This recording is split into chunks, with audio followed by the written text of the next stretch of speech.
Coach, tough trip over to San Diego where you started out strong offensively, but again, just hitting a little bit of a lull where you guys weren't able to were really chasing the game from there. We really played an incredible first half offensively. We had 2 or 3 turnovers that were key where we could have even played a better executed offensive half. We shot 65% in the first half, but just when we needed key stops across the board, we just didn't come up with them. And Johnny D's an incredible player.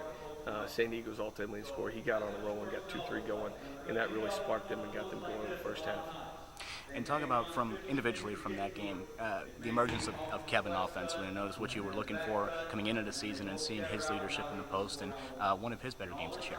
It really was. Kevin played solid all game. He didn't force shots. He took what came to him, and he's been a slow starter each of his years he's been here. So we weren't pushing the panic button by any means when he didn't come out like a ball of fire offensively. And he'll be better and better as it progresses. And he's really had a good week of practice again this week. So we're expecting him to have great things in these 2 weeks. But across the board, we had some guys step up that was good to see. And this non-conference schedule, we saw it from the beginning when this schedule was released. Different time zones, different opponents, different atmospheres as well. Really gearing you guys up for conference. It really has been. It's been tough. We've really got a lot out of it, though. We've really seen different styles of play that we wanted to see. We've had to guard different styles of play. But then going into this week, this is kind of the culmination of the whole trip for us. 2 very, very tough environments to play in Carbondale and Southern Illinois, and then at one of the most storied programs in the country in Indiana in Assembly Hall. And it will really be a great test for our team, our very, very young team, and see how they respond.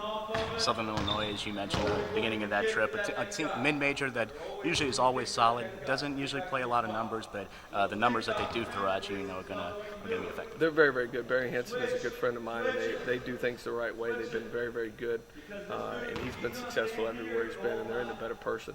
But they play very, very tough man-to-man, physical, and they execute offensively. They've got one of the Missouri Valley's best players in Anthony Bean, who's a very, very talented scorer that we know we're going to have to play really, really lights-out defense on him. And then you move to Bloomington, which is going to be a tough game to say the least. And talking about just first of all going into that atmosphere and what it's going to be like for your kids. Obviously, you want to win games, you want to be able to compete in conference championships, but you want to give your kids experiences as well in some of the bigger venues. We really do. We want to play the best teams we can play. I think that's the only way it prepares you to get into the NCAA tournament and have success. Last year we played at Michigan State. This year we'll play at Indiana. I think this gives our guys a great feel for what an NCAA tournament setting will feel like. That's a great opportunity for them. And then, to give them the opportunity to go in and compete at a high level. And I think, our best game is ahead of us, to say the least. And I think that once our team clicks, it's going to be a lot of fun to watch. But we've just been so young and so inexperienced. And when you look at a lot of our time, we've had 2 sophomores and 3 freshmen out there. A lot of time and a lot of minutes together.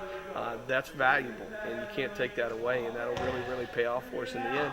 But being able to go home to my hometown and to, Chris's very, very near hometown, Coach Arkenberg, it's going to be a great opportunity for us and our team to really experience something really special. Thank you very much, Coach. Thank you a lot.